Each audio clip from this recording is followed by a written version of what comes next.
Chapter 41. No cat can resist a grilled fish. No! Professor McGonagall nodded, her expression softening as she looked at Ed. She had clearly misjudged the boy. Smiling, she asked, "Didn't you eat enough last night?" "Not at all, Professor McGonagall. Hogwarts's food is very plentiful. I just wanted to see more of this beautiful castle, so I couldn't resist exploring. As for this fish, I caught it yesterday and have been keeping it in the water here." He lifted the bowl in his hands. "Professor, would you mind if I caught a fish from the Black Lake to add to my meal?" McGonagall smiled. "All right, Mr. Moriarty, that doesn't break any school rules." As she turned to leave, Ed called after her, "Professor McGonagall, if you don't mind, would you share this fish with me?" He grinned. "After all, Professor, this fish is quite large, and I plan to head back to the castle for breakfast soon." He was right. The fish was hefty, easily 5 or 6 pounds. Even after gutting and scaling, there was still plenty. Ed could have eaten it all himself, but Professor McGonagall had clearly been drawn over by the scent. It would have been rude to send her away. Besides, she could use a culinary surprise. McGonagall hesitated. She was a strict woman, but it was well known that no cat could resist fish. She decided to stay and talk with the unusually composed little wizard. Harry might be the most eye-catching of the new students, but if anyone demanded extra attention from the professors, it was Ed. She didn't mind spending a bit more time with such an odd, precocious pupil. With a casual flick of her wand, 2 small chairs appeared beside them. Ed, who had been sitting on the ground, looked at the stools with genuine surprise. "That's amazing transfiguration, Professor McGonagall," he said. She smiled. "I heard about the lumos you used earlier. Your charms are very good. With your talent, learning transfiguration should only be a matter of time." She recommended her transfiguration class. "Charms is broad and useful, but transfiguration is just as important and very interesting for any wizard." Ed nodded. He knew his charms were farther along than his transfiguration. Charms gave him obvious, practical results, very handy for dungeon exploration in his other life. And his head of house taught charms, so that was where his attention naturally went. But McGonagall was right. Transfiguration was practical and could be invaluable in wizarding combat. Even Dumbledore had been a master of transfiguration once. That spoke for itself. Soon the fish was nearly done. Ed flipped it a few more times, and the roast was perfect. "You don't need to eat all of that, Mr. Moriarty," Professor McGonagall protested. Ed waved her objection away and cut off a small piece to hand her. Although tail meat is often prized, he preferred the tender belly. McGonagall took a small bite and her eyes lit up. The slightly spicy seasoning complemented the fresh Black Lake fish perfectly. Every mouthful seemed to make all her previous meals pale in comparison. "Mr. Moriarty, this roasted fish is excellent," she said, genuinely impressed. "Thank you, Professor," Ed replied with a smile. He wondered what the other boys would think. Whether the picky ones back at the castle had gotten used to Hogwarts fare without him. He didn't rush to eat, though. He cut off portions for Red Bishop and Black Knight first, then helped himself to a generous serving. The fish tasted better than any roast he'd made before. Perhaps fish in the magic world grew more fragrant. Between Ed, Red Bishop, and Black Knight, the fish didn't stand a chance. The plate was cleared quickly. Ed lifted his wand and cast Scourgify at the bones and the marks left by the flames. The ground was spotless in an instant. "That's a beautiful charm, Ed," McGonagall said admiringly. "It's hard to believe you're a new student who's only been exposed to magic for a little over a month, that you've had no formal instruction, and yet you've learned charms to this level just from books. Mr. Ed, your magical talent is astonishing." McGonagall found herself thinking that perhaps even Dumbledore didn't possess such raw skill in charms.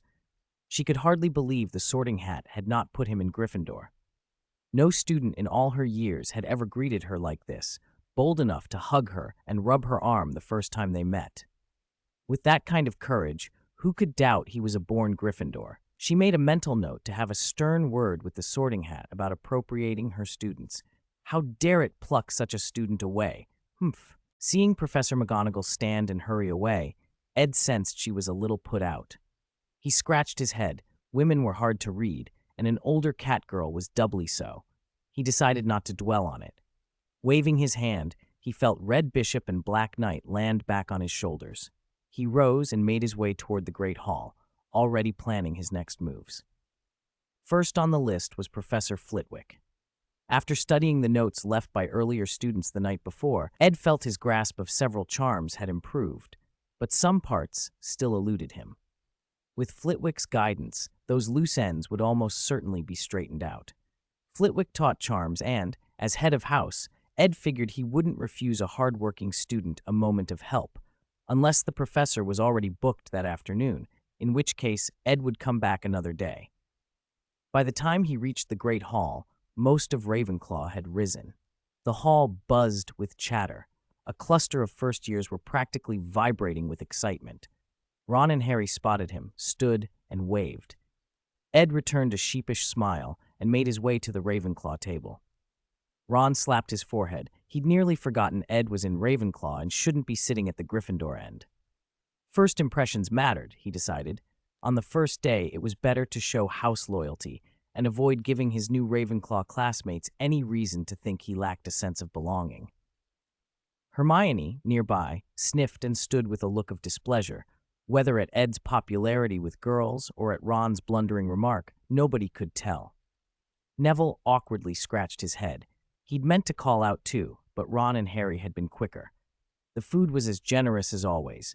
Scrambled eggs with butter, oatmeal, wraps, and plenty of pumpkin juice. Ed sampled a bit of everything, polished off the last sip of juice, stretched, and then noticed how many young, attractive seniors were around. Ravenclaw was small and tipped toward girls this year. Only 6 new students, and aside from Ed, they were all girls. A few of the warm, smiling upper years asked to sit beside him, an invitation he happily accepted. After breakfast, he exchanged greetings with the seniors and stood to go. The first class was Transfiguration with Professor McGonagall, and since he had already encountered her that morning, he didn't want to risk being late. As he left, Ron called after him in amazement. "Ed, how come you're so popular with the girls? Ravenclaw's full of pretty girls. Honestly, I reckon all the pretty girls at Hogwarts are in Ravenclaw." Hermione snorted again, clearly annoyed. Ron, baffled, wondered what he'd done this time. He glanced at Harry and Neville and asked, "Do you two think Hermione's being a bit weird?" "She gets angry out of nowhere," Harry said, and Neville merely glanced down at his plate. They exchanged a look and fell silent. None of them wanted to press it further. The Transfiguration classroom had already begun to fill. A few students laughed and jostled, not noticing the small tabby cat perched on the podium. Ed couldn't help himself. His hand slid toward his cloak pocket where he kept dried fish, but McGonagall had expected it. She took a few steps back and fixed him with a sharp, warning stare. He awkwardly withdrew his hand. He'd long ago worked out McGonagall's true identity. Pretending not to know now and going up to tease her would be foolish. It would end badly. He couldn't claim innocent ignorance. After all, if he hadn't figured it out by then, he'd be doing both of them a disservice. So he pulled his hand away and forced a sheepish smile. It wasn't malice.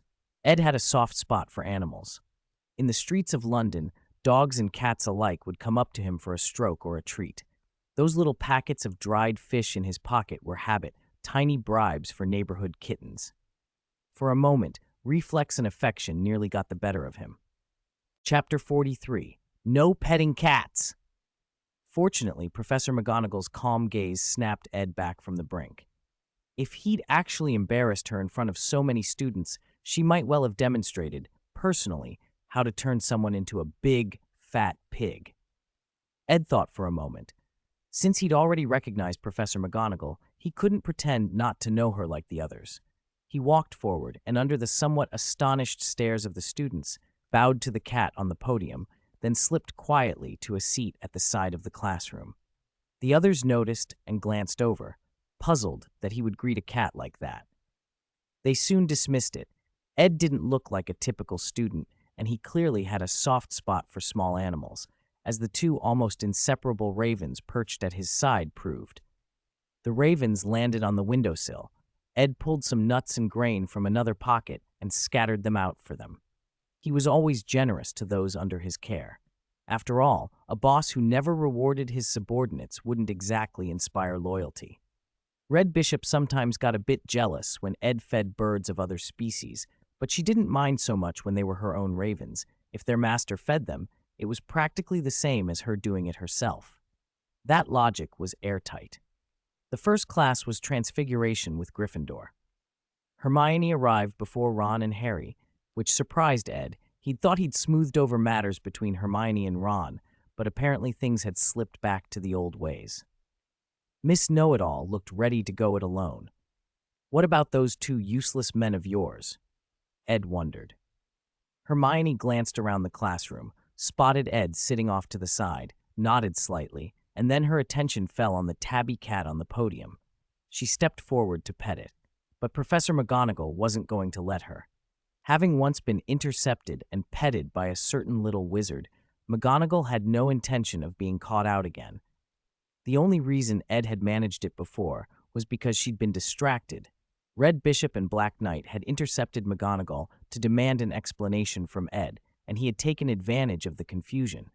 This time, the cat was ready. With a nimble sidestep, it evaded Hermione's hand entirely. Hermione touched her head, a little stunned, feeling the cat regard her with a peculiar expression. Seeing Hermione still eager, Ed couldn't bear to watch her tempt fate any longer. He waved, and only then did Hermione withdraw from the podium and sit down beside him. Whether he'd imagined it or not, Ed could have sworn he saw Professor McGonagall on the podium heave a tiny, relieved sigh. Of all places, Hogwarts now had two cat lovers at once, Ed and Hermione. Those two together were more than enough to keep McGonagall on her toes. Looking at Hermione's contented face, Ed decided not to spoil it by revealing anything about the professor. He'd let the little witch be happy for a while. He wished he'd brought a camera. Hermione's expression, when she eventually found out, would be priceless. Magical cameras and the special developing potions that could capture moving subjects were expensive, though. Ed resolved that once he had his first bit of money, he'd head to Diagon Alley and get one. Such photos would certainly be worth having. Harry and Ron arrived, panting. Ron gulped for air and relaxed when he saw the podium apparently empty. "Great, Harry. Professor McGonagall isn't here yet. We made it just in time," he whispered. Neville was with them, breathing hard. Being plump, it had taken more out of him to keep up on the rush to find the classroom. After Hermione had left them to look on her own, the trio had gotten hopelessly lost, so their tardiness was hardly surprising. Just as they congratulated themselves on arriving, the tabby cat sprang off the desk, and to their astonishment, transformed into a tall, stern, bespectacled woman. "Professor McGonagall!" Ron and Harry gaped. This is Transfiguration? Amazing! "I am pleased to hear Mr. Weasley's and Mr. Potter's appreciation," McGonagall said.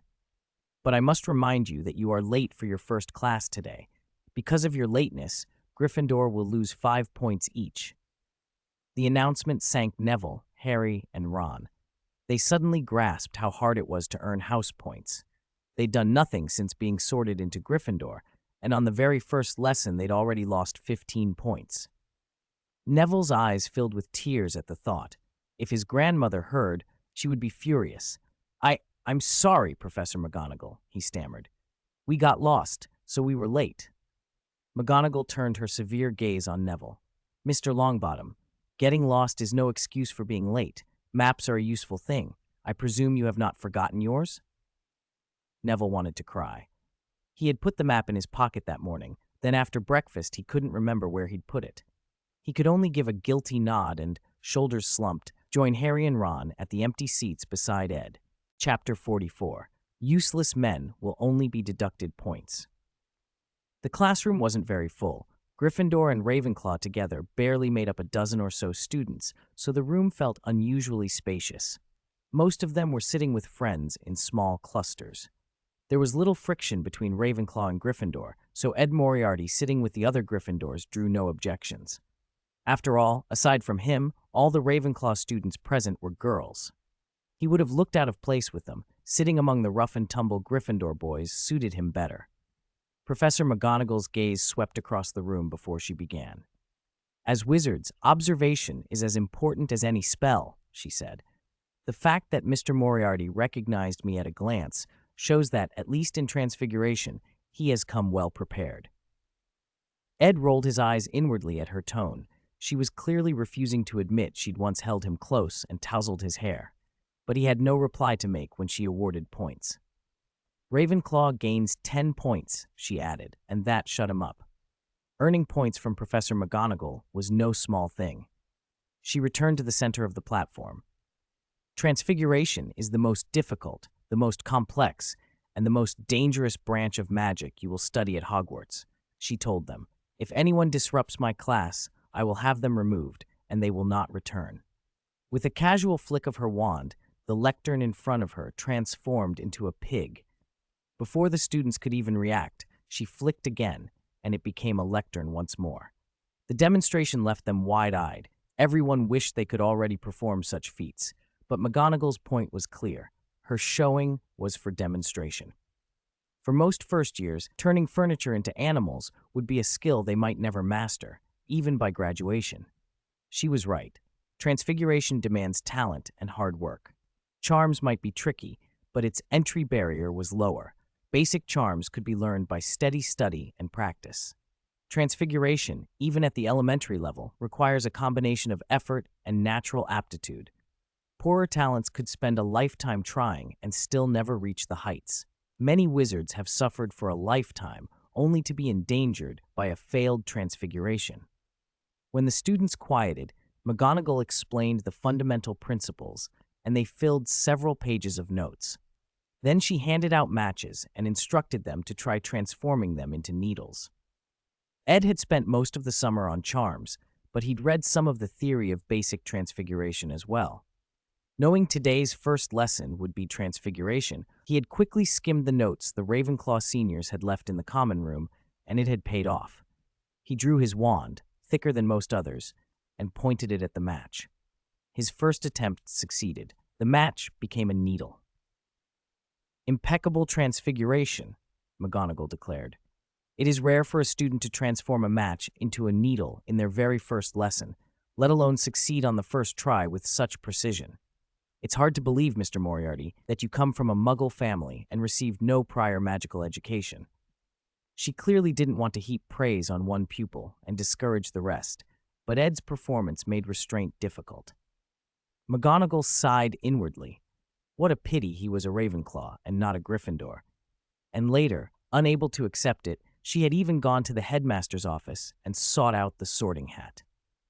The old hat mumbled when she pressed it, stubbornly refusing to explain why it had not sent Ed to Gryffindor.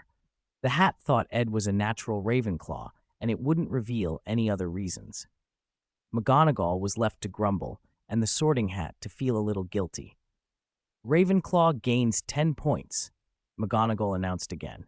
She had no objection to Ed working ahead during class. She would answer his questions patiently if he asked them.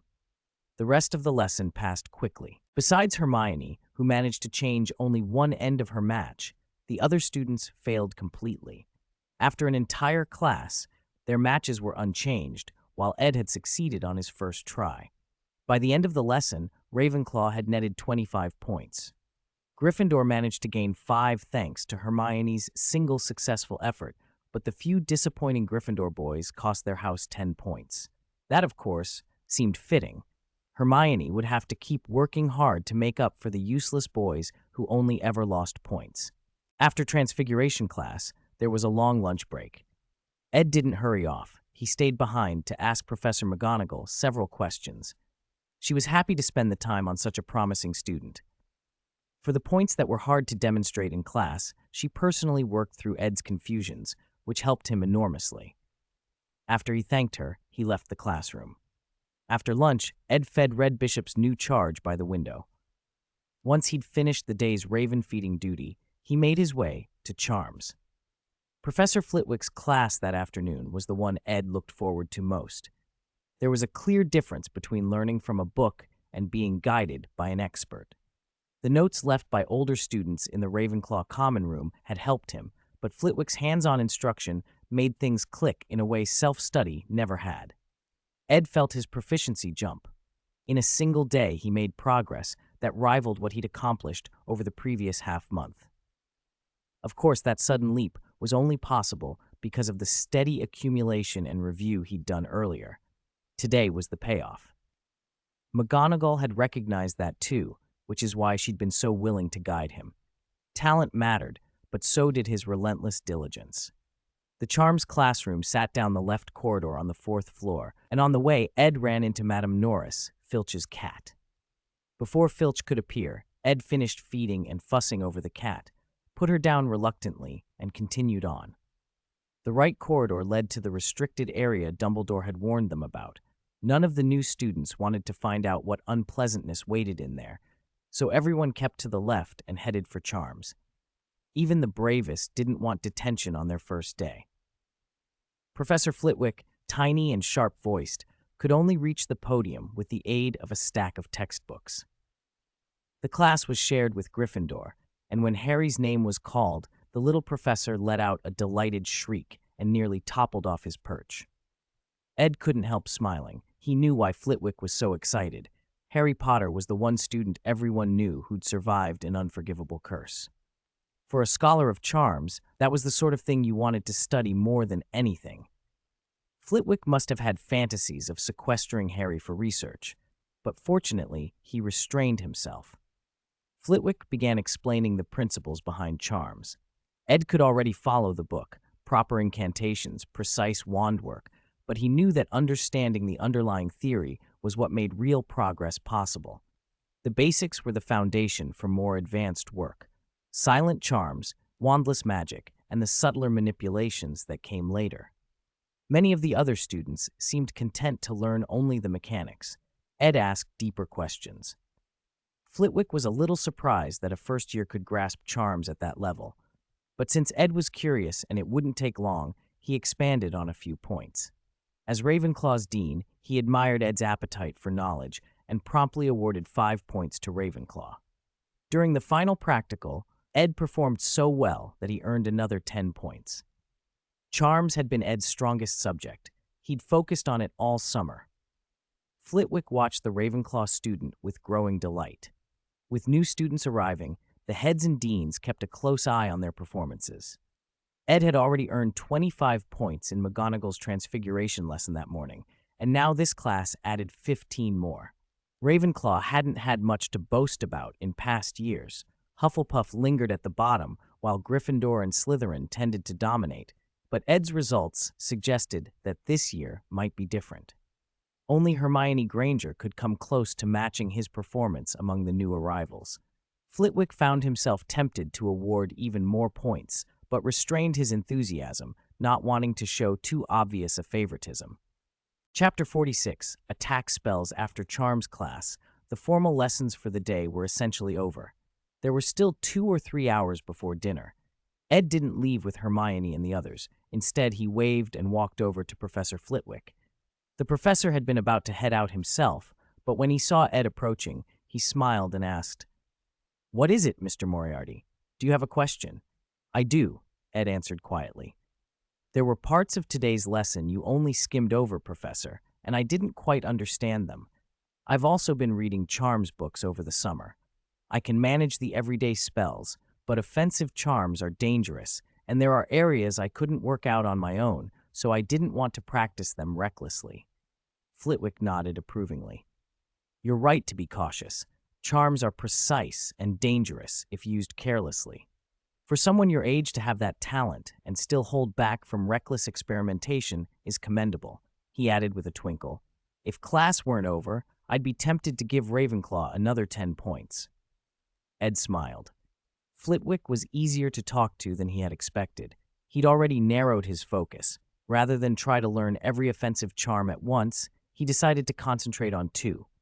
The first was the Obstacle Curse, a versatile spell that could block and repel an opponent, creating both obstruction and damage, useful for offense and defense. The second was Incendio, which could produce a wall or a column of fire, a simple, powerful offensive spell. A wizard who didn't know how to throw a decent fire charm was lacking in practical skill, after all.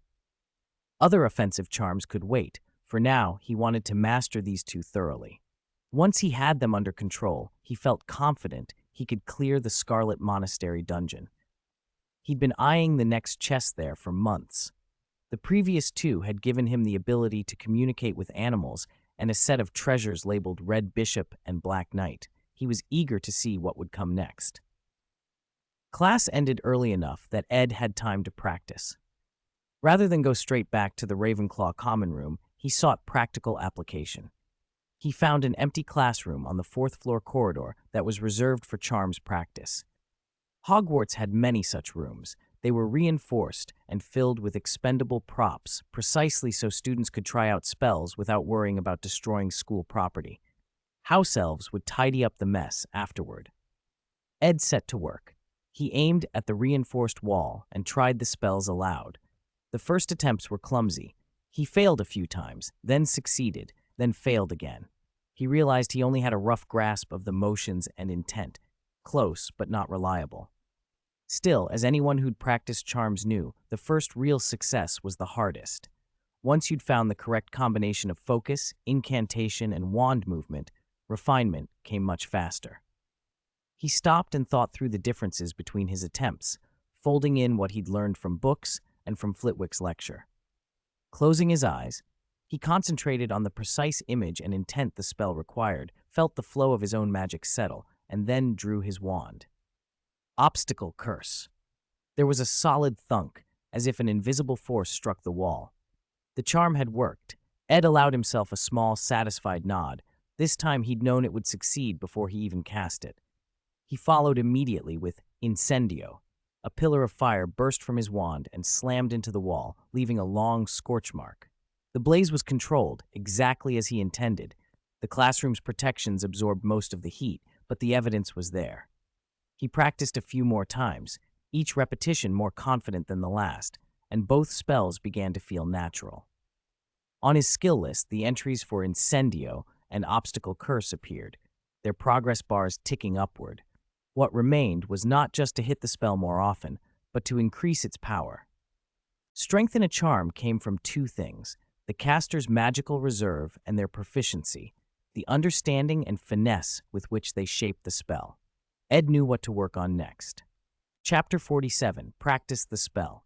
Relatively speaking, Ed's magic reserves weren't low at all. Compared to some 6th or 7th year little wizards, the amount of magic in his body was far greater. The Magic Affinity Potion had not only enhanced his magical talent, but also dramatically increased his capacity. Add to that the contract feedback from the Red Bishop and the Black Knight, and his physical strength, reflexes, perception, and even the resilience of his spirit had improved beyond that of ordinary students. That resilience was why he had been able to seal his mind so easily in front of the Sorting Hat. Where other wizards were built like commoners, he felt more like a mini-boss. At first, nurturing the Red Bishop and contracting the Black Knight left him exhausted for an entire day. Only the potion had lessened the toll. Now, however, he could sustain them with his own magic and soul without crippling fatigue.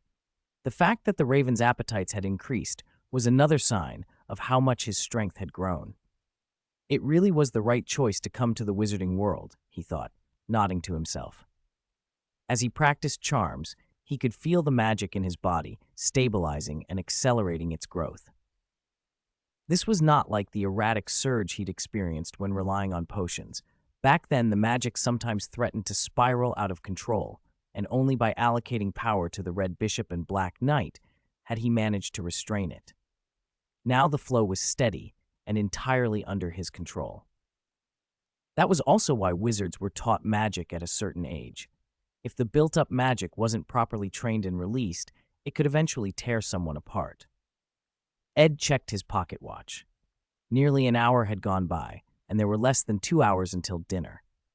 He pulled a sticky note from his pocket, scribbled a few lines, and tucked it into the talons of the bored Red Bishop and Black Knight. Go find Hermione and Harry, or go play. Give this note to them. In the note, he asked Harry and Hermione to save some food for him in the Great Hall and have one of the ravens carry it when they were leaving. The two birds croaked, seemed to understand, nodded, and took off. They already knew the way to the Great Hall and could recognize Harry and Hermione. With his note, Ed wasn't worried about anything else. Besides, they clearly needed the exercise. After claiming territory and new followers, the two of them were likely eager to go organize and lecture their new subordinates. Even ordinary ravens had social instincts, and without regular management, they could scatter. The Red Bishop and Black Knight, being far more intelligent, required even more attention. Everyone at Hogwarts, or rather everyone in the castle, had grown used to the sudden proliferation of ravens. People habitually carried extra snacks to feed them. Ravenclaw students adapted first, followed by Gryffindor under Harry's influence. Even some Slytherins had started feeding the birds with quiet curiosity. Ed wasn't overly concerned for the ravens' safety, as long as they didn't go attracting attention with fake injuries to beg for food, and as long as they kept clear of Professor Quirrell and a few dangerous classrooms, they'd be fine. Bringing his attention back to the wall in front of him, Ed took a potion labeled Magic Affinity from the system and drank. His drained spirit recharged, and magic began to bloom in him again, little by little. He allowed himself a small grin. It was extraordinarily difficult for a normal student to advance charms to a high level in a single day, not only because of individual talent and technique, but because of the limited magical reserves each little wizard had. When someone first practiced charms, they often couldn't regulate their output well. To cast a spell cleanly required concentrating all their will, pouring massive mental energy and magic into the effort. Trying to conserve power, or being distracted while casting, usually resulted in failure. Everyone had to learn to take it one step at a time. Even ordinary practice drained a student. Each attempt, successful or not, mobilized internal magic and left them exhausted. For Ed, it was worse. He had acquired the basic charms, but using them still demanded everything he had. In an hour, his otherwise abundant reserves were sapped. Still, he'd at least mastered 2 spells, and that was something to be satisfied with. Both spells were at level 1, still shallow, but a start. He'd used the skills before, and the techniques he learned in practice had been uploaded into his game character card. Each time he entered the game, the card refreshed to reflect new abilities. Because most of the early spells he'd trained, Aguamenti, Lumos, were auxiliary, their direct impact on combat was limited. But every small improvement mattered, and Ed intended to keep pushing. Chapter 48. This is the magic I should learn. All right? The healing as before skill still had its uses. It could deal with minor wounds.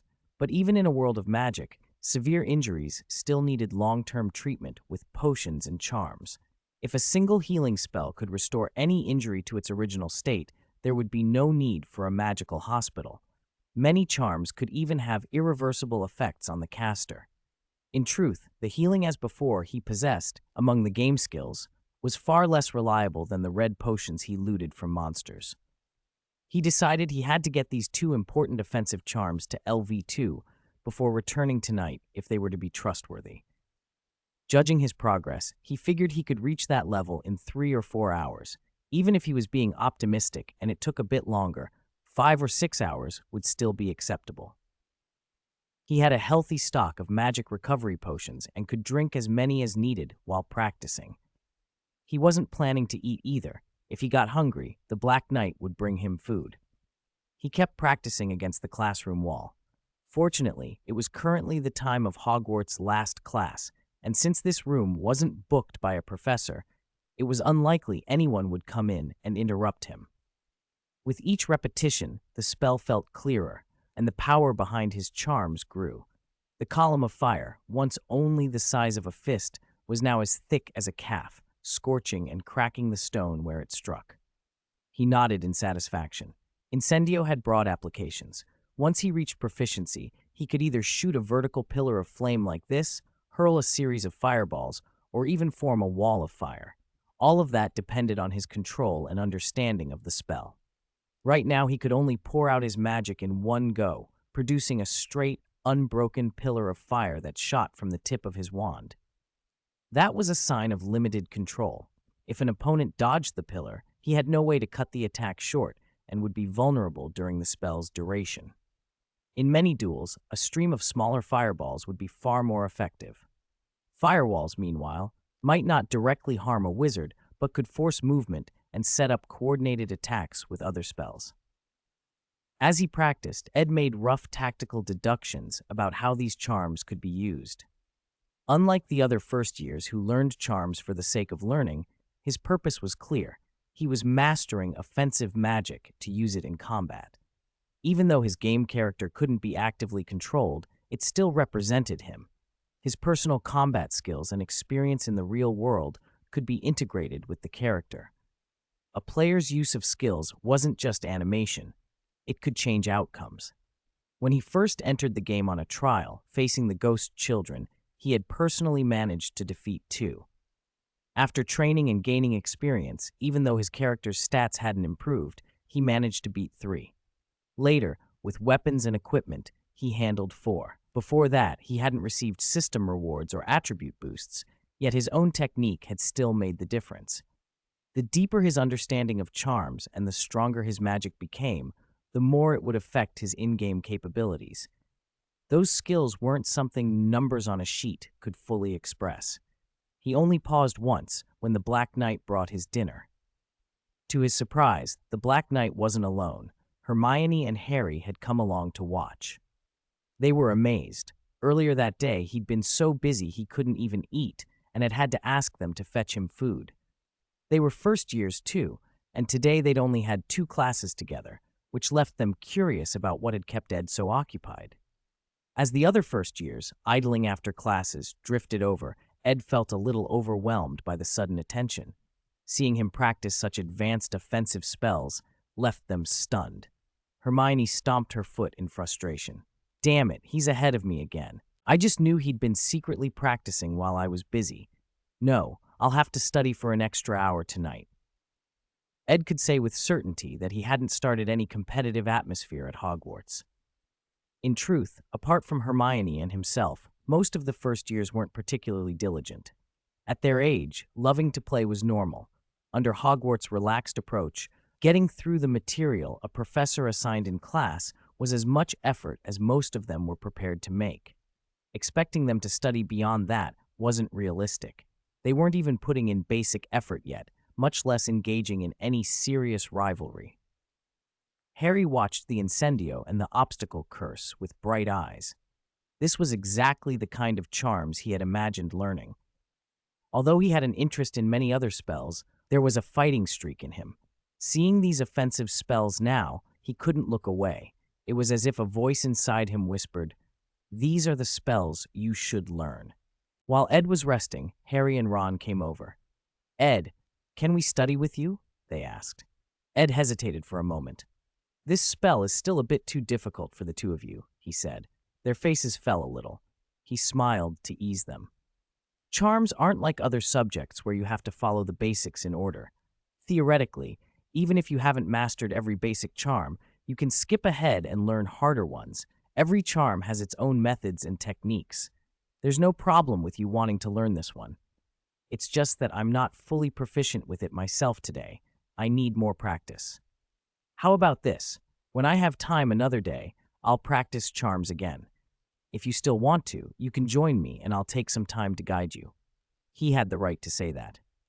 In his view, most Hogwarts students only reached what he thought of as level 1 in charms, able to cast without constant failure, but with little power or finesse. Even a common spell like Lumos, which he'd already pushed to level 4, put him head and shoulders above most of the school's ordinary students, except the professors and the very best pupils. Hogwarts made things comfortable. The biggest pressures were the owls in 5th year and the newts in 7th. Harry and Ron brightened at Ed's answer, but Neville looked uninterested. Neville was, after all, more a swordsman than a magician. He'd rather be in the greenhouses than practicing offensive spells. Tomorrow, he would have herbology class, and Ed hoped that success there would help restore Neville's confidence. He didn't want to hand out empty consolation now. Praise would mean more after Neville had actually achieved something. To Ed's surprise, Harry and Ron didn't leave. They eagerly pulled their charms textbooks from their bags, flipped to Incendio and the so-called Obstacle Curse, and copied the gestures they'd seen Ed make at the wall. It was a pity their attempts produced nothing. Ed watched them practice quietly and kept to his own rehearsal nearby. After a while, noticing they'd been working at it a long time, he stepped in to point out a few obvious mistakes they were making. They listened, nodded, and went back to practicing, but a few tips from him couldn't make them experts overnight. The first-year charms book was misleading. While it was intended for new students, much of its content wasn't realistically learned in a single year. The spells required deeper study and more maturity. This was why Professor Flitwick had praised Ed so highly. Long before he ever set foot in classes, Ed had independently worked through almost the entire first-year charms curriculum. That earned Flitwick's attention and discreet mentorship about the more powerful and dangerous charms down the line. Geniuses received special treatment. A student who couldn't manage a levitation charm wouldn't be encouraged to try high-level offensive magic, but Ed was treated differently. McGonagall felt the same. If a student wanted to learn, she and the other professors were happy to teach. It would be embarrassing for them if the classroom lessons didn't help someone like Ed at all. Soon, Hermione and Neville joined the practice, but it was clear they were wasting energy rather than getting results. Their magic flagged without any meaningful effect. Ed shook his head with a faint smile. Given Hogwarts' inconsistent defense against the dark arts standards, he thought it wouldn't be until Lupin's time, around Harry's third or fourth year and the pressure of the Triwizard-related events, that Harry would start learning combat charms in earnest. Expecting these 10-year-olds to reach his level was unreasonable. Although his body looked 10, Ed still carried the steadiness of an older soul, a product of being a reincarnated man. He joked with Hermione and Ron like a child, but sometimes the adult in him showed through. He couldn't ever be exactly like them. Just as he was thinking that, Harry's face lit up. Oh, I think I'm getting a reaction," he cried. Ed turned. Tiny sparks were sputtering from the tip of Harry's wand. The spark was almost imperceptible. Compared to the fist-sized pillar of flame Ed had produced on his first successful attempt, this little flicker was a disaster. Part of that was because Harry's magic was far weaker than Ed's, and part was because Harry's understanding and control of the incendio charm were still crude. Even so, the fact that the spell reacted at all was telling. Harry had only been practicing the charm for a total of 3 hours since he first encountered it. With Ed's guidance, that kind of progress was unexpectedly fast. The Potter boy still had some combat instinct in him. His talent for defense against the dark arts was probably not negligible, and it showed up in charms as well. While he couldn't get a levitation charm to respond over an entire lesson, he produced a result with the more difficult incendio after just a bit of practice. It made no sense, yet it was undeniably real. Maybe his potions talent wasn't bad either. The reason Harry performed poorly in that class had more to do with that old bat who taught it than with any innate inability. After all, once he got hold of the Half-Blood Prince's notes in his 6th year, his potions improved by leaps and bounds. Ed was confident that if any other wizard had received those notes, their progress would not have been as rapid as Harry's. Ed had often wondered what made potions different from other branches of magic. Why could 2 brewers following the same recipe with the same ingredients come up with wildly different results? At first, he blamed the textbooks. Vague phrases like an appropriate amount, a trace, or instructions to stir 2 to 3 times or 2.5, or as the situation requires, made him want to tear the pages out. How, he asked himself, was anyone supposed to brew anything with directions like that? How much of each ingredient should you use? What year should each herb be? But the more he studied potions, the more he realized he had been unfair to the authors. Compared to the relatively stable, repeatable casting of charms or transfiguration, potions demanded a subtler, deeper kind of skill. You need to know the ingredients and their properties, yes, but you also need a feel for their quality and the right proportions. A recipe might call for 10-gram doses of 10-year-old root, but that doesn't mean a strict mechanical substitution will work. A brewer who knows their materials can use 9 or 11-year-old roots and adjust quantities accordingly. A 9-year-old root that has been especially well grown might be more potent than a typical 10-year-old one. Increase the dose without understanding that, and the cauldron will blow. Those judgments come from talent and experience. That's why masters like Professor Snape are rare. Many people can practice charms and make steady gains through repetition. Even transfiguration yields to stubborn practice, and unless you attempt human transfiguration, you're unlikely to endanger your life. but potions can defeat the untalented. For a wizard with no instinct for potions, brewing a satisfactory draught might be impossible, if they even managed to stop themselves from poisoning the class. Neville and Seamus were clear examples. Neville probably struggled more from Snape's intimidation than from any real incapacity, while Seamus's habit of detonating the cauldron each time he brewed was practically a death sentence for his potions career. Snape tolerated Seamus's disasters in a way he didn't tolerate others because he knew some students were beyond help. Snape's attitude toward Harry was more complicated. When he looked at Harry's face, Lily's eyes shining in it, Ed couldn't guess what passed through Snape's mind. Perhaps he wanted Harry to show the same brilliance Lily had shown, a sign that she lived on in her son. Yet he loathed Harry, too. The insults and scorn might be partly a personal hatred, partly a perverse attempt to push Harry into improving. Snape was a contradictory man. He hated Harry, and at the same time, in his own way, he wanted Harry to survive and succeed. From the original books, Ed knew that despite Snape's constant barbs, much of what he taught in potions was incisive and practical. As a teacher, Snape's bedside manner was terrible, but in terms of instruction, he was close to flawless. He truly taught when it mattered, far more than many Defense Against the Dark Arts professors who simply filled a post without teaching anything useful. Given Snape's hostility, it was almost a miracle that Harry managed to get as far as he did in that class. Chapter 51, AI, Life Coach. To be honest, if Harry had only just scraped by in Snape's potions class and still passed, that was already something of a miracle. Harry must be unusually gifted. Of course, it was also possible Snape had been trying to give him the worst grade he could to shove him out of sight. But Dumbledore wouldn't allow outright sabotage. With Dumbledore's strange savior cultivation game in motion, he wouldn't let Snape wreck a student's prospects for no good reason. Ed thought it likely that Harry had inherited his mother's knack for potions, which made the old Slytherin notion about pure blood talent seem less absurd. Gifted traits can run in families. That didn't prove anything, though, so he let the idea go. He smiled and encouraged Harry. "Harry, you're fantastic. Your talent in combat magic is obvious.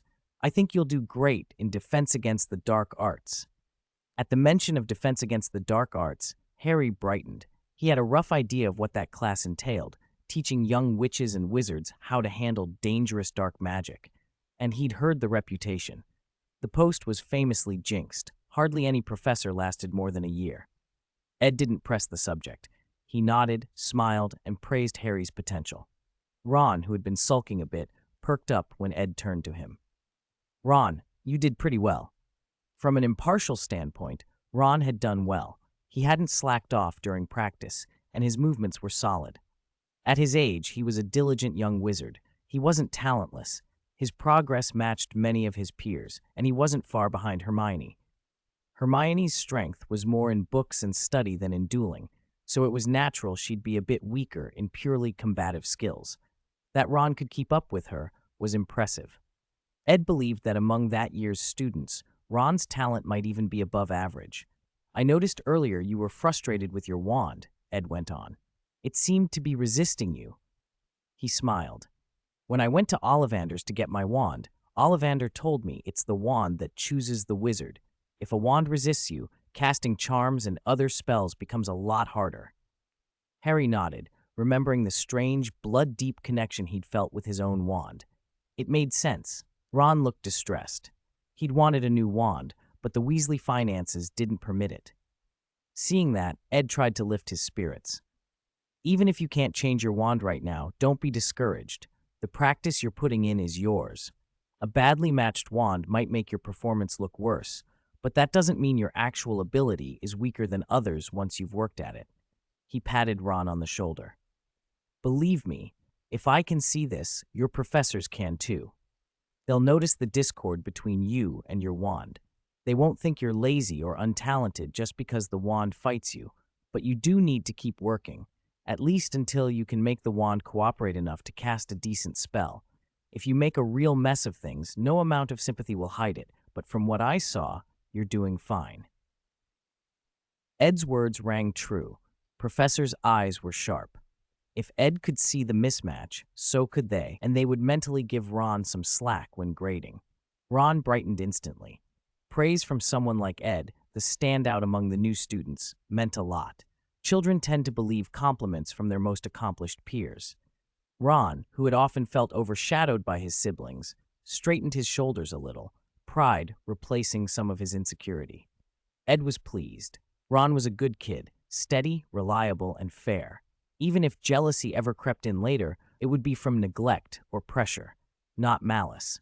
A little guidance now, and Ron would likely avoid the worst of the original story's pitfalls. He glanced at Hermione and smiled. She didn't need convincing.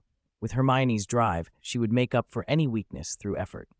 Compared to Ed and Harry, she might seem less naturally combative, but against the rest of the class, her ability was still formidable, especially since she paired talent with relentless study. Then there was Neville. Ed couldn't lie about Neville's performance. Praising him too lavishly would feel dishonest, and Neville himself might not believe it. He gave Neville a reassuring pat. "It's okay, Neville. If you're not great at these spells, it just means this isn't your strongest area. Every young wizard has strengths. You just haven't found yours yet. Maybe tomorrow's class will show you what you do best." That wasn't empty comfort. Tomorrow was herbology, and Neville tended to shine there. A few encouraging words now could mean more than 1,000 lectures later. Outside the windows, dusk was falling. Ed clapped his hands lightly. "All right, let's head back. You don't want to be wandering around the castle at night and get caught by the caretaker. Detention on your first day would be awful, wouldn't it?" The students chuckled and straightened up, spirits lifted. They gathered themselves and followed Ed, stepping out into the cooling corridors of Hogwarts, the castle settling around them as another day drew to a close. Chapter 52, Master of the Abbey. The young wizards put away their wands, still feeling a little unsatisfied. Their bodies were tired, but the rush after casting spells lingered in their heads. They reluctantly said goodbye to Ed, who hummed to himself as he made his way back to Ravenclaw Tower. The Ravenclaw door knocker spoke in its slow, melodic female voice. Which came first, the phoenix or the fire? Ed had no trouble answering. A phoenix is born from fire, and a phoenix can also produce fire, so it was a cycle, an endless loop. The knocker accepted that, and the door creaked open. Inside, the Ravenclaw common room lived up to its reputation. Many new students sat at desks, heads bent over books. They glanced up at Ed briefly, then returned to their reading. Ravenclaw's studious atmosphere was unmistakable. If he had been in Gryffindor, he might have found a party going on, especially on the first day, when the Weasley brothers always pulled tricks, but here things were quiet. Ed didn't even bother to look for a seat. He had finally mastered charms, and impatience nagged him. Though his rebirth had made him calmer than before, he still got excited when something went well. He slipped back into his spacious single dormitory, closed the door, leaned back on the bed, and the system panel popped up. He checked his character sheet. 2 offensive skills had been added, Incendio and Obstacle Curse, both at level 2. A satisfied smile crossed his face. He set the iron spear from his equipment aside and scrolled through his inventory until he found the perfect wand. The one he'd dropped a few days earlier while fighting monsters. The one that increased spell power by 20%. He hadn't used it before because his character couldn't cast spells. He'd relied on raw physical strength. With the Red Bishop's physical enhancements, his melee wizard had been able to slice through small monsters like vegetables, but charging into the Bloody Sisters on the monastery's 2nd floor still left him with wounds. Now that he could use spells, he felt confident. With the wand's boost and his already exaggerated magic stat, more than double his other attributes, he was eager to try it out. When 4 small monsters popped up, Incendio reduced them to ash almost before his summoned creatures could move. He cleared the outer mobs and pushed into the middle area. The Bloody Sisters were stronger than the outer monsters, but they appeared in smaller numbers, usually only 1 or 2 at a time. System messages flashed. You used Obstacle Curse to block the Bloody Sister's attack. You used Incendio to attack the Bloody Sister. You killed the Bloody Sister. A chorus of kill notifications followed and loot dropped, but Ed didn't pause to check it. He kept pushing forward. The run went exceptionally smoothly. Even after defeating all the Bloody Sisters, his character was still at full health, something that had been almost unheard of before. In past runs, he'd tanked through them and arrived at the boss with his health in the red. He rarely used health or stamina potions during exploration. This time, though, he sat his character down and drank a stamina recovery potion. He watched the bars for magic and stamina climb back to full and rested until everything was topped off. Then, finally prepared, he sent his character to face the monastery lord. The monastery lord was a bizarre, entirely black, half-human, half-crow creature. In its chibi portrait, it held an enormous staff, more scepter than wand. Compared to the thick, short stick Ed usually fought with, that staff was over a person's height and as thick as a baby's forearm, studded with gems and looking like it was made of some dense wood or metal. Ed immediately hoped it would drop. Even from the picture, he knew it would be ideal for bashing enemies' heads. Exactly the kind of weapon a close combat wizard like him needed. Chapter 53, First Boss Battle. When the fight started, Ed finally understood how terrifying the monastery lord really was. He'd suspected the boss would be a magic user, but his previous desperate one-on-one attempt, when he challenged the lord with almost no HP just to test him, had ended in humiliating defeat. He hadn't even gotten to cast a single spell. The monastery lord had simply slapped him flat. It had felt like pure mockery. Now, facing the lord properly prepared, the boss showed why he was the only boss in the area.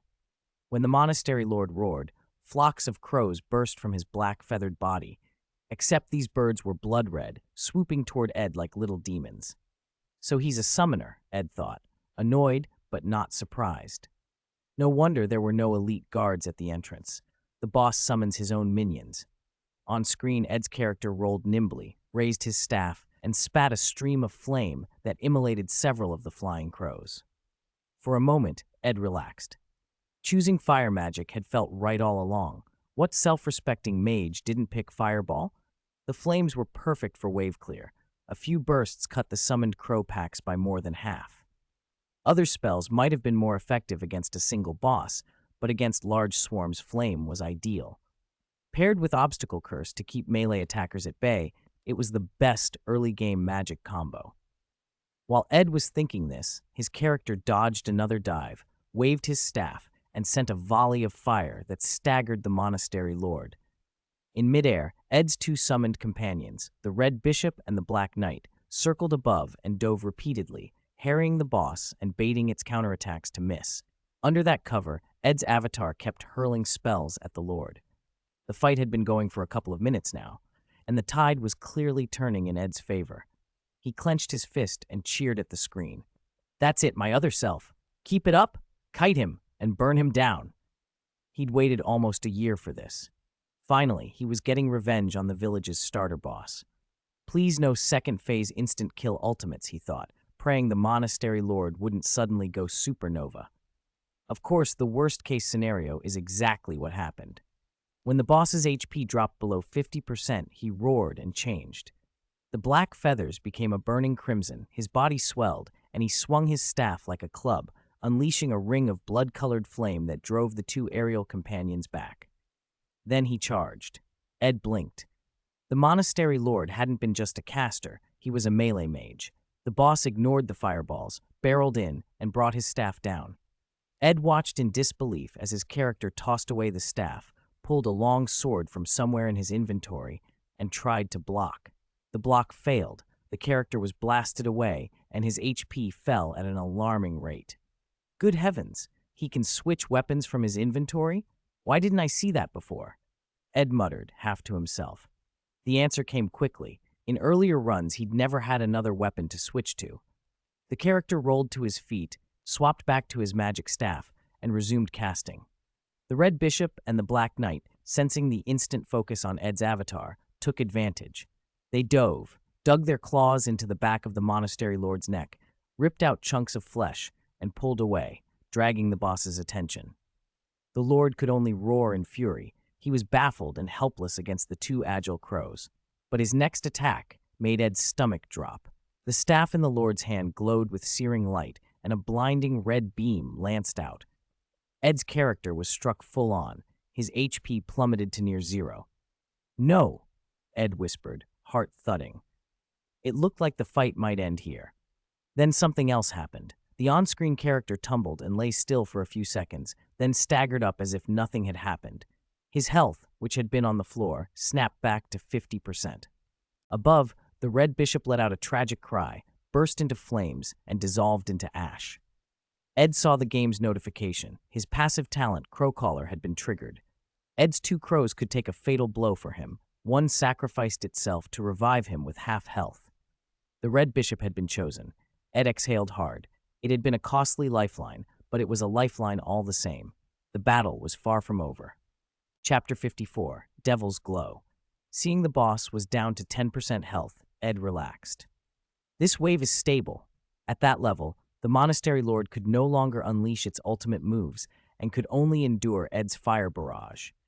If it tried to close in, Ed's avatar either backed away or used an obstacle curse to slow it. The Black Knight pet kept busy too, diving from the sky to rake the Monastery Lord with its claws and interrupt its attacks. After a few more minutes of this tat encounter, the boss finally uttered a keening cry under one of Ed's fire strikes and exploded, scattering loot across the floor. "Yes!" Ed whooped. He felt a little teary as he watched his character finish the last hit. "It wasn't easy. I've had this system for over a year, and I finally cleared the final boss of this newbie village." He thought the dungeon was brutally hard for a newbie village. Then again, maybe the system had only awakened because he was about to become a wizard.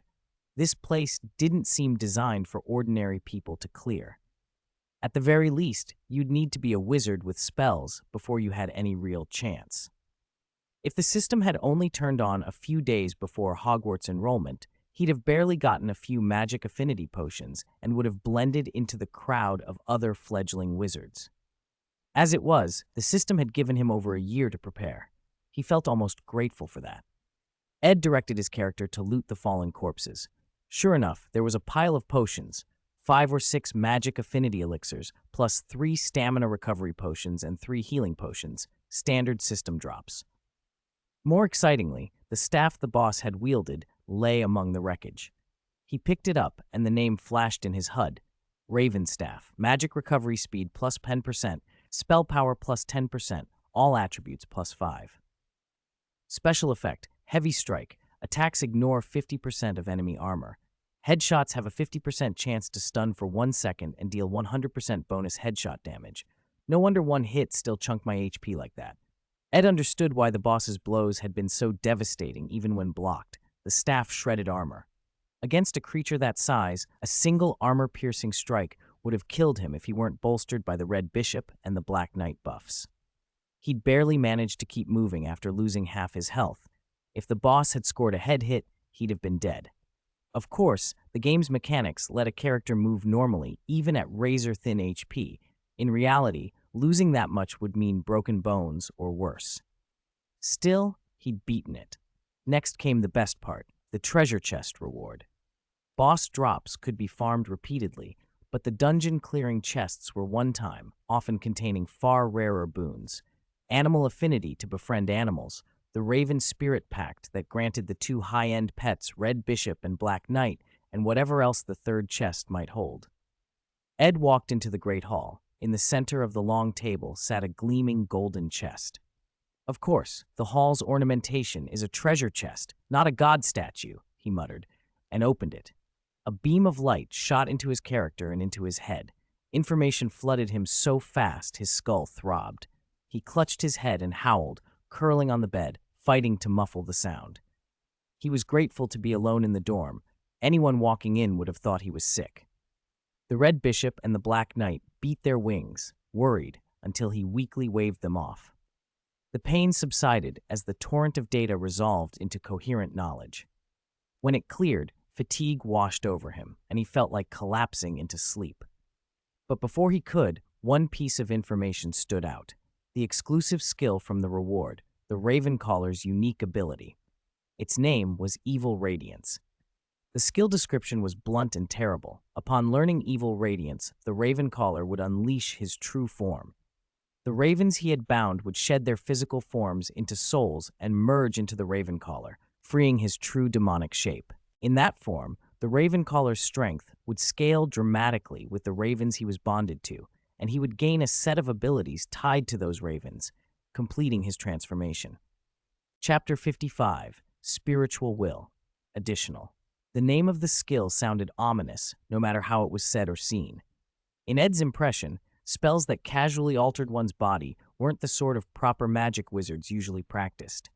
Transformations that turned humans into werewolves, vampires, or other monstrous beings were taboo, if not as feared as the dark arts, then at least frowned upon.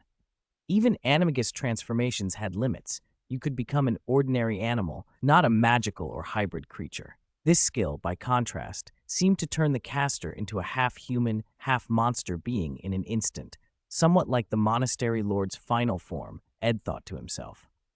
Fortunately, although this kind of magic was uncommon in the wizarding world, it wasn't as morally reviled as spells that tampered with the mind. McGonagall and other professors tended to treat such transformations as a basic, if unconventional, branch of talent. Ed had already revealed his Raven's Claw persona in front of his housemates, and whispers in Ravenclaw suggested he might be the house's next great figure. Between his abilities and the two ravens perched on him, people were calling him the true Ravenclaw, as casually as talk of Slytherin's heir or Gryffindor's brave one. Ed figured it wouldn't hurt much if this ability became known. The spell didn't alter thoughts the way the dark arts did, it merely changed his body. If anything, it would be an opportunity to observe Dumbledore's reaction. Dumbledore might be curious about the principle behind the magic, but most of the power behind the spell came from Ed's contract with Red Bishop and Black Knight. That made it basically unreplicable by others, and likely to be seen as a unique talent rather than a dangerous contagion. As long as it proved controllable and harmless, Ed guessed Dumbledore would lose interest quickly. The headmaster had his own secrets and concerns. A body transformation spell would be a curiosity at best. Ed also thought that showing a bit of potential would only raise his value among Ravenclaw students and faculty. The more outstanding he seemed, the more protection and status he'd receive from those eager to claim him as their own. In short, revealing this strength could consolidate his position. What mattered most to him were not these external displays, but two deeper secrets: his system and the cause of his rebirth. As long as those stayed concealed, everything else was manageable. He had already started hunting for occlumency materials in secret. Previously, he'd been able to throw the sorting hat off with random stray thoughts or by emptying his mind, but occlumency was more systematic, testing a wizard's mental control and spirit rather than raw power or experience. That was something Ed felt confident about. He had practice with controlling thought and emotion. Learning the technique shouldn't be too difficult. Occlumency, at its core, is a refined discipline of will. Satisfied with that plan, he finally gave in to fatigue. He fell asleep on his bed without even taking off his clothes. Red Bishop and Black Knight hopped nervously around his ears, leaning close to check that their master was breathing. When Ed's breath slowed from rapid to steady, the two ravens relaxed, flapped their wings, and returned to their perches, eyes fixed unblinkingly on the sleeping boy below, as if guarding him. Ed woke early the next morning to a heavy, bone-deep hunger. He checked his pocket watch and grimaced. He'd slept almost 10 hours. Luckily, he hadn't lingered in the common room after returning the night before. Otherwise, he might have missed classes. He didn't relish the idea of explaining an unexplained absence to Professor Sprout. Though Sprout was generous by nature, starting off with a poor impression by missing the first herbology class wouldn't do him any favors. He scrambled out of bed, tidied himself as best he could, and rushed to the great hall like a starving ghost. He shoved food onto his plate and into his mouth without looking. Some Ravenclaw upper-class girls noticed and kindly pushed more dishes toward him, telling him to slow down as they piled food into his hands. Ed overheard them whispering sympathetic stories about him growing up in an orphanage, about how pitiful and hard-working he must be. The more they invented, the more extravagant the tales became. He must have often gone hungry, they said. No wonder he was eating like this now. Ed paid them no mind. He kept eating. Pumpkin porridge, pumpkin pie, every odd breakfast delicacy the house elves set out. Hogwarts food was peculiar, but the breakfasts and pastries were abundant. It confirmed for him that the British might not be masters of fine cooking, but when it came to baked goods and morning sweets, they had a certain knack. Thanks for your support. Here's the promised extra chapter. Phew. Chapter 56. Roll them all up for me. After polishing off more than a dozen plates, Aid finally felt the gnawing in his stomach begin to fade. He still felt ravenous, but he forced himself to stop. That hunger might just be a physiological reflex. His stomach already felt full. No matter how much his body needed energy, it would have to wait for digestion. Eating more now would do more harm than good. He put down his knife and fork and exhaled with relief. A concerned Ravenclaw senior watching him smiled. "Aid, are you finally full?" Aid returned the smile and nodded, his social instincts kicking back in. He thanked the seniors for their kindness and explained that he'd burned a lot of energy practicing spells the night before and hadn't eaten much in the evening, which was why he'd been so hungry. He reassured them there was nothing wrong with his health. That seemed to satisfy the seniors, who, already protective because he was an orphan, relaxed. Without hesitation, he rose from the table and hurried back to the dormitory for his textbooks. He'd been so hungry earlier that he'd rushed to the Great Hall without them. Now he had to make up the extra trip before class. Ordinary students could go straight to their next lesson after eating, but Aid had to get his books, so he moved faster. Fortunately, his stamina was excellent. He bounced through the common room, grabbed the needed textbooks, and left without looking back. The knocker at the Ravenclaw entrance still posed an easy riddle, so it didn't slow him down. If it had been tricky and there'd been few people coming and going, he might have been stuck with no one to consult. Going to class empty-handed would leave a bad impression. Professor Sprout was kind, but showing up unprepared was still a mark against a student. Yesterday, he'd attended Gryffindor classes, but today, herbology was with Hufflepuff. With his near-photographic memory and a quick preview of the textbook, Aid's grasp of the plants and their uses was remarkable. He answered Professor Sprout's questions with ease, and Sprout rewarded Ravenclaw with another 10 points. In only 3 classes, Aid had already earned 50 points for Ravenclaw. Professor Flitwick was probably in his office silently pleased. Even students from other houses had noticed that Aid was a top performer, a relentless point-scoring machine. In almost every class he attended, he managed to add points for his house. Ravenclaw students were unusually composed about it. They were already used to answering questions in class, and if it weren't for Professor Snape's notorious bias toward Slytherin, Ravenclaw's yearly standings might look a little better. Each professor could only award a limited number of points. Snape, shamelessly partial to his own house, hoarded his allotment for Slytherin. Other deans might favor their houses quietly, but they generally maintained fairness. Snape's blatant favoritism was a common complaint, even among Ravenclaws, because it cut into their easiest avenue for earning points, answering questions in class. Having a point-scoring ace like Aid stirred Ravenclaw into action. Students who might once have been lazy about volunteering suddenly became eager. They couldn't be outdone by a first year. If their seniors were outscored by a junior, how would they keep up their dignity? Aid felt as if he'd unintentionally launched a little competition within the house. He didn't know why it had started, and he wasn't about to ask. He had no interest in competing. If others wanted to answer questions to save face, that was their business. Not everyone in Ravenclaw could perform at Aid's level. Some students were good, but only in certain subjects. Their answers were limited to what they were currently learning. Aid was beyond that. He was well ahead in his studies, and the house gave him credit accordingly. His answers left little opportunity for professors to find fault, so awarding him points felt inevitable. The first 3 days of classes were packed, one lesson in the morning and another in the afternoon. In the afternoon, flying class with Hufflepuff, the students quickly learned to handle broomsticks. Aid demonstrated exceptional talent. It wasn't just raw strength or quick reflexes, there was something else too. The Red Bishop and Black Knight, perched on his shoulders in some literal or figurative sense, gave him an edge, excellent coordination, agility, and sharp eyesight. Where other students feared falling, Aid had no such worry. The support he carried with him, whether luck or skill, made him far more confident than the average little wizard. Chapter 57. If you fail once, you will lose your life. The two little things usually sat on his shoulders and looked harmless, but by the system's evaluation, their combat ability exceeded that of an ordinary person. With their small size and incredible speed, their true strength was far greater than they appeared. Even if Ed fell out of the air, they could carry him and glide down gently.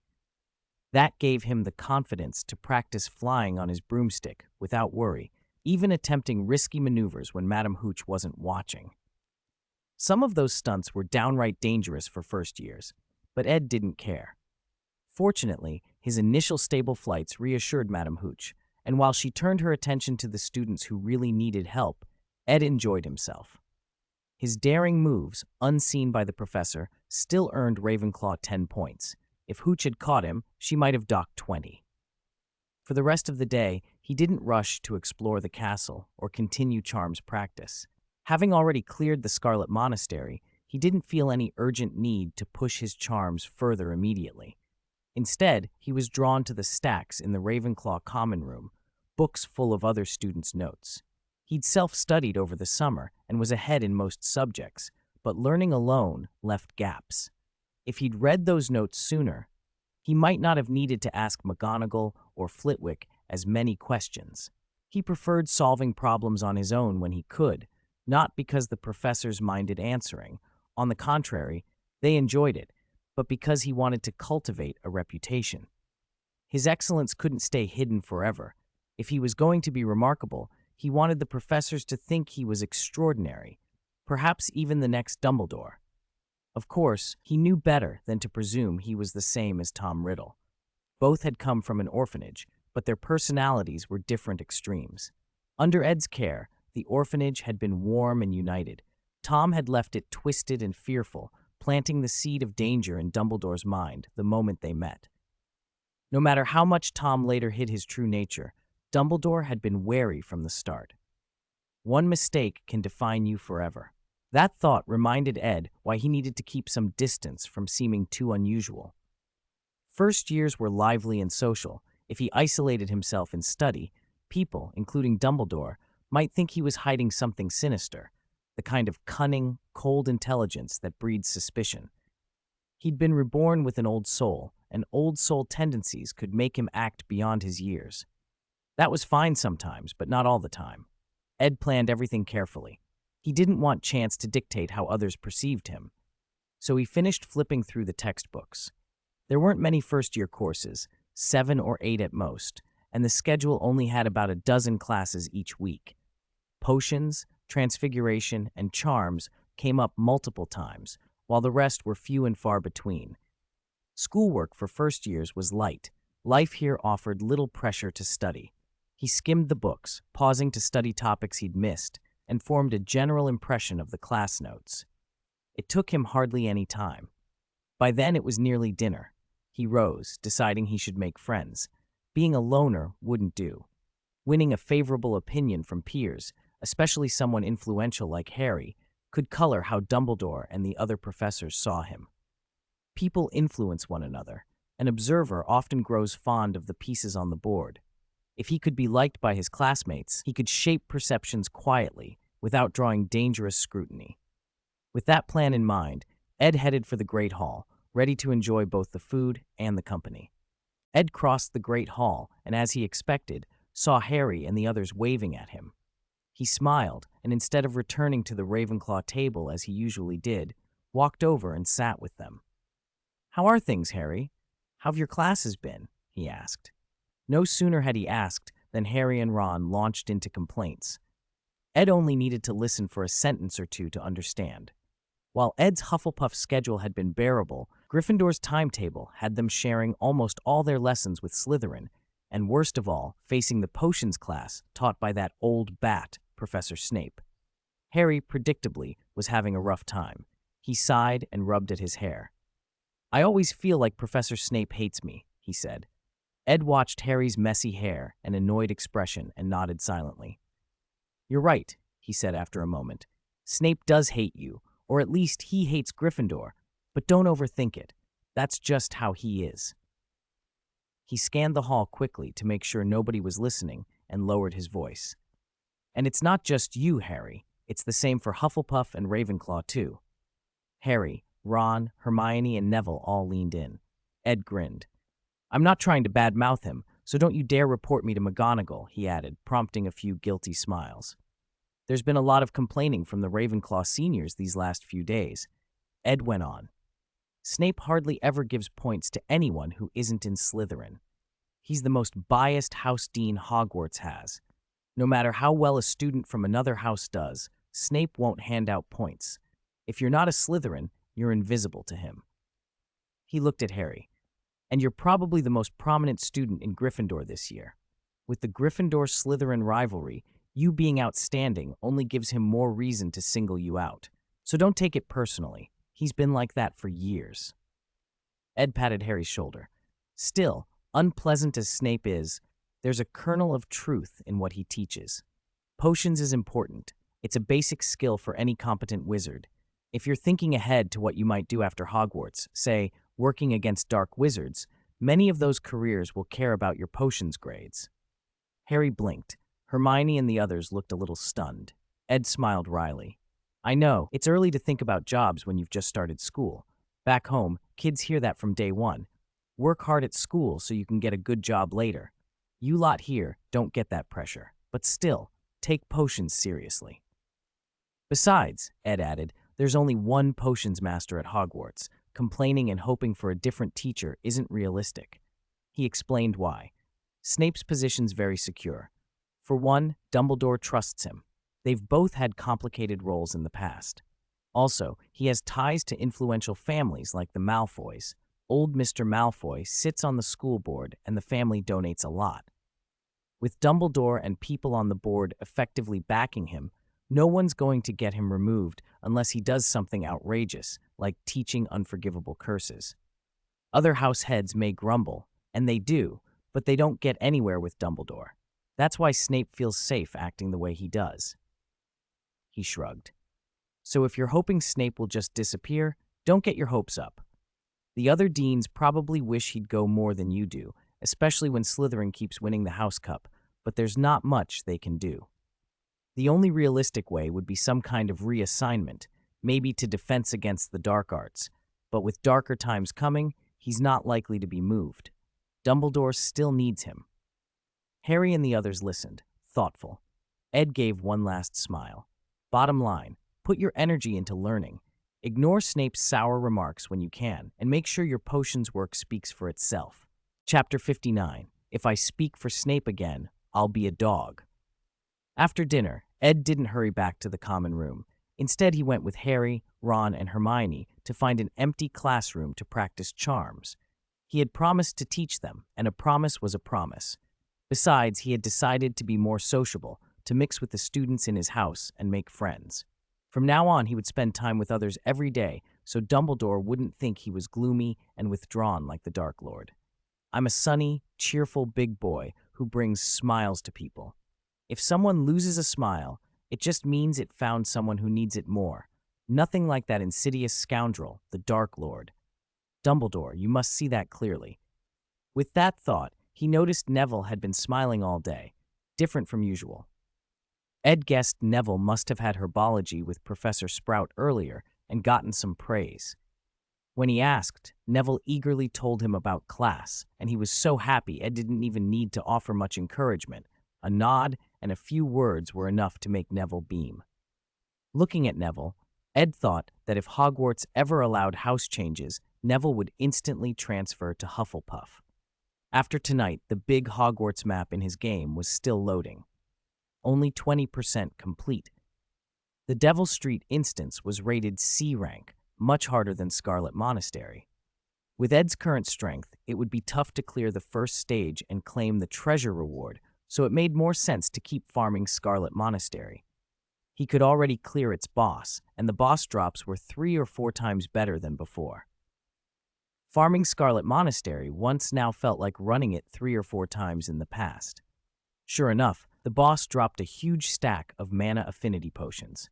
This instance was clearly optimized for potions, a real potion-producing machine. With the boss's help, a day's worth of progress was almost equivalent to several days before, so Ed planned to farm Scarlet Monastery hard for the next few days to stockpile mana affinity potions. Once he got stronger, he probably wouldn't be farming it for long. The third day of classes was less pleasant. Potions with Professor Snape. Snape wasn't going to harass Ed the way he singled out Gryffindor or hate Harry the moment he walked in, but the professor certainly bore no favors toward Ravenclaw or Hufflepuff. Whether it was the arrogant little eagles from Ravenclaw or the scattered Hufflepuffs, Snape barely spared them a glance. He sat through class and even answered questions correctly, but rarely awarded Ravenclaw any points, and Hufflepuff fared no better. Ed finally saw how cold Snape could be. Damn it, I answered so many questions. How can you not give a single point? Fine, if you won't give points, at least teach properly. After class, Ed stayed behind to ask a few questions. Snape looked at him and sniffed. This is not something you should be attempting at your age. He continued with that contemptuous drawl. I know some boys fancy themselves geniuses and always need to show off their supposed uniqueness. Some professors encourage such arrogant little show-offs, much like they favor that foolish boy who lived. But I think, Mr. Moriarty, you'd do better to learn what I teach with both feet on the ground. Don't make me think you're as dense as that Potter. With that, Snape left the potions classroom without another glance. Ed stood there, teeth clenched. To hell with that old bat, he fumed inwardly. I even thought there might be a reason for his attitude yesterday. You miserable git. I hope your childhood sweetheart runs off with someone else and leaves you a bachelor for life. Ed stuffed his textbook into his bag. It was the first time a professor had so thoroughly put him off balance. Fine, if Snape didn't want to teach, then he wouldn't force it. When he had a chance, Ed would go through the potions classroom shelves and find that old Half-Blood Prince textbook. If Snape wouldn't teach, there were other ways to learn. If the current Snape refused to teach, then let 18-year-old Ed come back and teach. He'd done the experiment perfectly. His muscle control and reaction speed had helped him complete the potion cleanly, and his pre-study of the material let him brew exactly what was required. Yet all it earned was the right not to lose points, and even that was misleading because the professor still docked points from other Ravenclaw and Hufflepuff students. That stingy old miser. Snape didn't do things properly. All the credit and the points went to Slytherin, while everyone else lost points. One positive action and one negative, and Snape was like two deans adding points to Slytherin. If the system worked like this, even if Slytherin were a bunch of pigs, they could still win the House Cup every year. No wonder people disliked Snape. If I defend Snape again, I'm a dog. Chapter 60. A little wizard who has no learning ability is really useless. If Gryffindor won the House Cup this year, Snape might be forced to rein himself in a little. Dumbledore would almost certainly warn him not to persist in petty harassment. After all, the headmaster still had to cultivate the chosen one's sense of collective honor. The past few years, Snape had been able to get away with mischief because the plan hadn't started yet. Now, at a crucial moment, he would have to step aside for the sake of the school's greater needs. Potion class finished in the morning, and with no lessons in the afternoon, Ed felt a rare ease. Back in the common room, he read through some notes left by earlier students and picked up several new insights. Those ideas needed verification, though, so after lunch, he headed to the library to look up the relevant books. Madame Pince was still brusque with noisy students, but she softened a bit toward Ed. After all, he had become something of a prodigy shortly after arriving. He found a somewhat secluded table, grabbed the volumes he'd come for, and began to read. He'd already finished his homework earlier in the common room. Those assignments were trivial to him. It felt like the professors assigned such tasks merely to force the younger students to repeat and consolidate what had been taught. Rewriting passages from the textbooks onto exercise paper, often with a required word count. In essence, it was little different from making elementary students copy texts. Ed made a mental note to save up for an automatic quill that could transcribe thoughts. It would be perfect for someone inclined to laziness. Unfortunately, it was expensive, and his wallet was thin. It wasn't that he didn't want to earn money right away. He just wanted to get a solid handle on all his classes first. There was so much to do. He needed to keep studying charms, which would monopolize his library time. He still had daily chores in his games, clearing levels and feeding Red Bishop and Black Knight. He wanted to search for the Room of Requirement. There were stacks of charms books waiting for him. It had only been 2 or 3 days since term began, and already he felt swamped. Learning was a grind, but magic made it a joyful kind of grind. Ed would never have called himself a bookworm, yet he couldn't deny how captivating the subject was. Once people saw that, they slapped the same know-it-all label on him as they did on Hermione Granger. Hermione had actually earned the new title, Miss Know-It-All, thanks partly to Snape's barbed tongue, and partly because she was more eager than Ed to answer professors' questions. The teachers usually called on Ed only after everyone else had stayed silent. Hermione, by contrast, raised her hand first and often. Hermione's situation had improved a good deal. She still had a bit of a temper and could be overbearing, but Harry and Ron were reasonable, Neville was kind, and the 4 of them had settled into a close little group. It was normal. When you arrived in an unfamiliar place, you looked for friendly faces. Given that many Gryffindors hadn't treated Hermione well, it was only natural she'd stick with Harry and Ron. As long as they didn't push her away, they all adjusted to one another. Spend enough time with Hermione, and you discovered she was actually quite good. At least Ron and Harry had a much easier time with their homework now.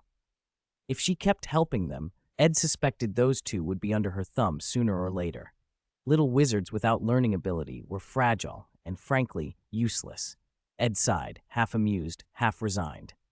A moment later, a familiar figure appeared carrying a towering stack of books.